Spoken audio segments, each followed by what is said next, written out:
आपको मायके आकर कैसा लगता है? अरे भाई अच्छा लगता है, जैसे तुम्हें अपने घर जाकर लगता होगा। मैं तो कब से अपने घर नहीं गई। क्या? दीदी मैं सोच रही थी कि आपसे एक बात। इनका कॉल आया। अभी आती हूँ। हेलो। हाँ जी। मैं ऑफिस जा रहा हूँ। सुनिए, एक मिनट मेरी बात सुनिए।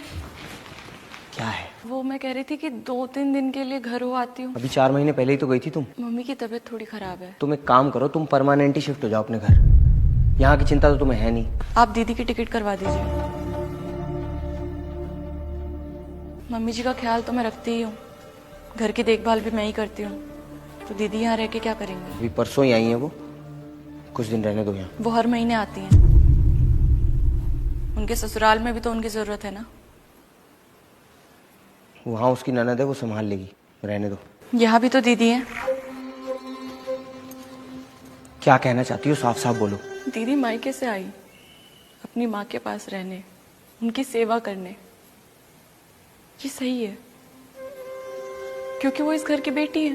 पर यही काम अगर मैं करूं तो गलत हो गया। मम्मी जी के पास आप हैं, दीदी हैं, उनका ख्याल रखने के लिए, उनकी सेवा करने के लिए। और मेरी माँ, उनके पास कौन है?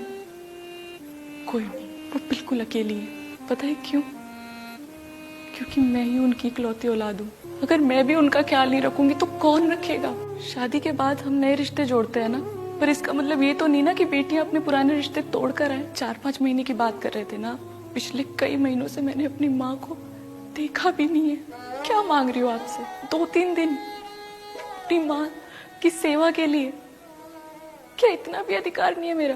अपनी बेटी को दूर भेजना नहीं चाहते और दूसरे की बेटी को उसके घर जाने नहीं देते।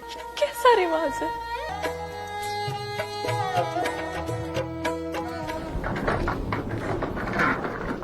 ये बैग वैग लेके कहाँ जा रही हो? ससुराल जा रही हूँ अपने। अभी परसों ही तो आए थे। सच बताऊँ तो मेरा मन भी नहीं कर रहा जाने का, लेकिन ससुराल वालों की परमिशन के बिना एक लड़की ना तो अपनी मर्जी से अपने घर आ सकती है ना रह सकती है। ये कैसे रिश्ते हैं जिनके साथ पूरा बचपन बिताया, शादी तक साथ रहे, फिर उन्हीं से मिलने के लिए किसी दूसरे की परमिशन की जरूरत पड़ती है हमें। तो राधिका के साथ कभी ऐसा मत करना कि कभी उसे तेरी परमिशन की जरूरत पड़े।